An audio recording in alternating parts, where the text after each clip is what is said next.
Good morning, good afternoon, and good evening. Just the other day, I watched The Books of Blood on Hulu. The main plot of this movie is that there are 3 independent stories that are all based on horror and suspense that eventually, throughout the whole thing, get woven in together to create one big conjoined story.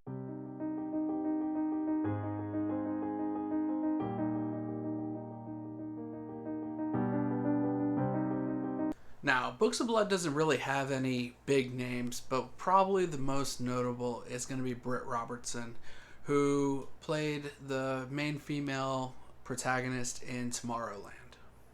So a little bit about each little plot line that's in there.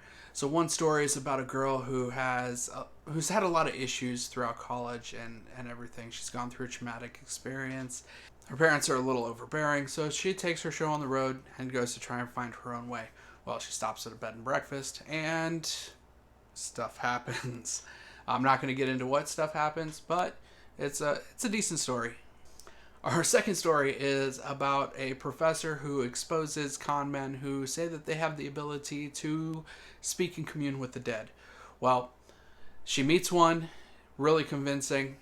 Stuff happens from there. It's a really good story. People get what they deserve. And that's all I'm going to say about that one so that I don't spoil anything.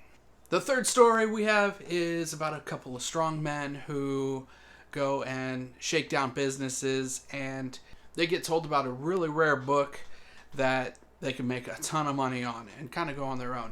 So they go out in search of this book. Well, they find it, but there's a catch. And I'll let you see what that catch is, because I'm not going to spoil it for you. It's a really good movie, though. All in all, I like this movie. It was unique. I haven't seen this type of horror film in quite some time. So I'm going to go ahead and I'm going to give it 4 beards. Now, I really enjoy it. I'd watch it again. And I'll probably watch it next year.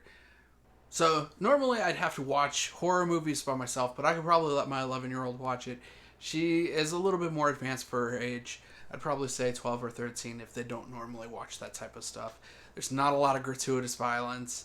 There's not a lot of bad language. There's not a lot of sexual innuendos or anything like that.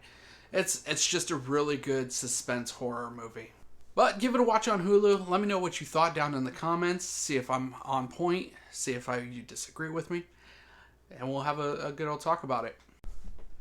Something else you can do for me is go hit that like, hit that subscribe. There's a little bell notification once you hit subscribe. Lets you know whenever I release more videos.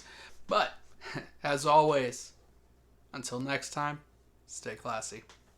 Con men who say they have the Good afternoon. Oh. Good afternoon. Start with the morning. Something else you could do for me. Hit that like, hit that subscribe down in the